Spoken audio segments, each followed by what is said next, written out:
Good evening, folks. Triple Crown is back with some more Global War 1939. Here we go. It's been a while, folks.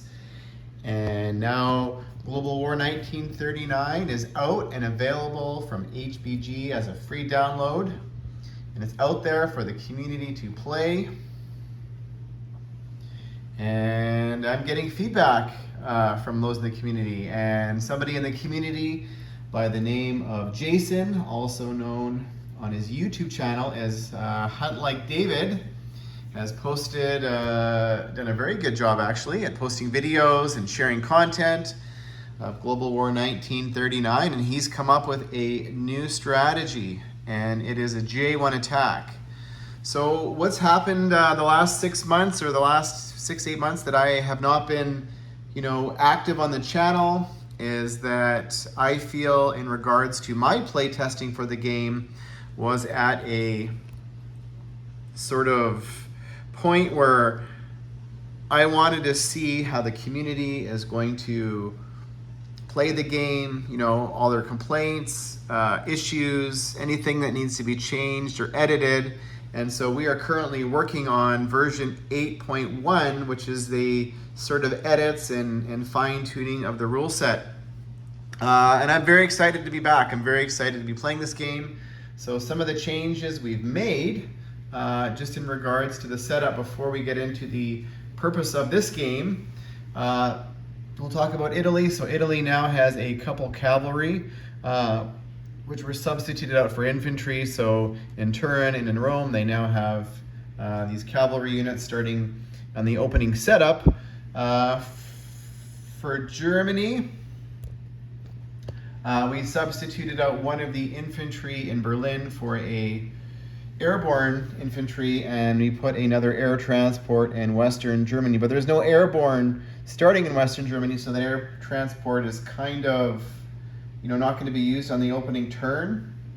At least the first impulse, it could be used on the second, but at least for turn one, it will be just basically sitting there. So trying to add a little more balance. Most of the games in our playtest resulted in sort of more of an allied victory.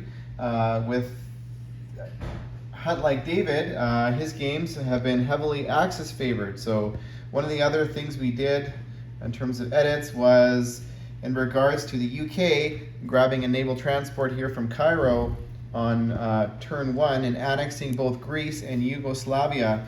That's a pretty powerful and almost can be game-breaking situation if the Axis aren't set up to respond. So to fix that and maybe a little bit more historically accurate, the British can still annex Greece on turn one, but they can no longer annex Yugoslavia until turn two. So we felt in a lot of our games that the Japanese were probably at the biggest disadvantage. Disadvantage in the Pacific, and that is because their victory cities are all accessible via the ocean, whether that's Singapore, Hong Kong, the Philippines, or Shanghai, and even Tokyo. So that's 5 victory cities that are accessible via water. And same with Hawaii, and even Calcutta and Sydney are all basically things that, if America's got a powerful enough, or the Allies have a powerful enough Navy and can gain that naval superiority, Japan's at a bit of a disadvantage, in particular if the Allies completely send everything dogpile into the Pacific and just sort of ignore the Atlantic. So there's been a few setup changes in the Pacific to help Japan. One of them is an extra SNLF starting here in the Carolines with an air transport. There is also now a cruiser here in Sea Zone 95 that joined a destroyer and naval submarine. I don't know why I said naval submarine. And up here in Korea, and this is maybe a really positive addition for Japan. They now have 2 cavalry and a mech substituted out for some of the other units that were there. So some fast movers in Korea for Japan. And one of the other rules we tweaked And that is something that maybe bring a little bit more historical accuracy and balance into the game, and that is the tweaking of the Mongolia rule. So currently, similar to G40, is basically if Russia declares war on Japan, the Mongolians are static, or basically still a strict neutral. But if Japan declares war on Russia, that means all the Mongolian units become basically Russian. So that is basically for Russia to go into Japanese territory. There's not really much of a disadvantage. Why? And now with the CCP, Communist Chinese getting a 2 IPP turn bonus when the Russians are at war with the Japanese is sort of a no-brainer.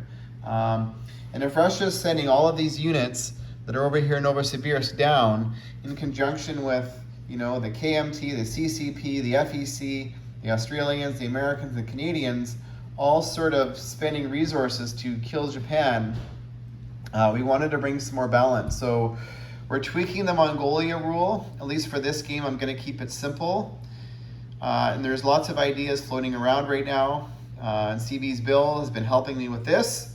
And also Hunt Like David. But one of the concepts is, to give Japan a little bit of a boost. So just for now, when Russia declares war on Japan, the Mongolians are still going to remain static, but now the Japanese are going to be awarded 3 infantry. They're going to be placed immediately in Tokyo. So that is what's happening there. So let's talk about Hunt Like David's strategy. So the purpose of this game is, I think Hunt Like David is onto something with his J1. Basically, Japan, instead of, waiting, till later, typically round 3 before they declare war on the British or the Americans or even the Russians, is to do it right away. Now, this is not a strategy than other variants that I particularly like, because I like to keep the Americans out of the war as long as possible. But there is quite a few bonuses, and in 39,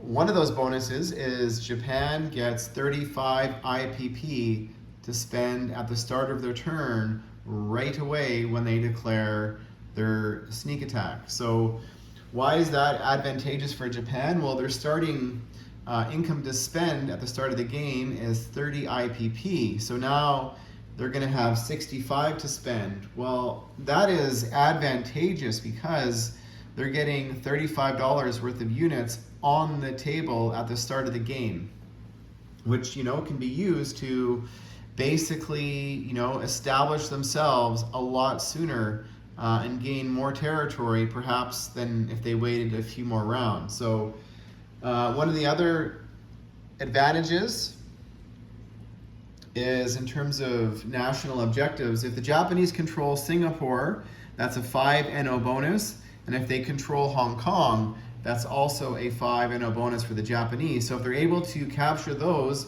on turn 1, it's also a 10 IPP swing in the Japanese favor.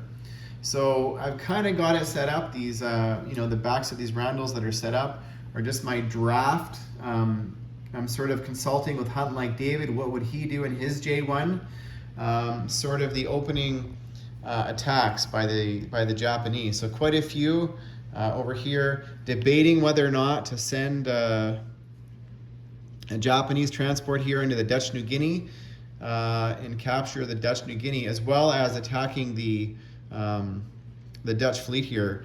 And that is because that's going to deny the Anzac or the Australians and the New Zealanders a 5 NO bonus on their side. So just kind of playing the Japanese, at least the opening turn, as if I was Hunt Like David. Now, the rest of the game is going to be me playing in a solo game, but at least that is sort of the concept there. I did preemptively roll for the French territories, French Indochina and Saigon, because I wanted to give Hunt Like David the opportunity to offer his feedback in terms of the J1. And I haven't done Germany yet, so I just preemptively rolled for those two territories, knowing that Paris is going to be in axis control at the end of turn 1. So that is it, folks. Also going to try and go after this Canadian transport turn 1. Sorry about the shadows. And so wish me luck. Gonna try and get this game done within a week, hopefully, or at least determine, is the J1 Japanese attacking at least the British and the Dutch on turn 1? Is this the new go-to move, or is the game broken? Or what's going to happen? So I believe this is the first time J1, at least from my perspective, has been done. But so far it's been success. So we'll see what happens. Talk to you soon, and see you soon, folks.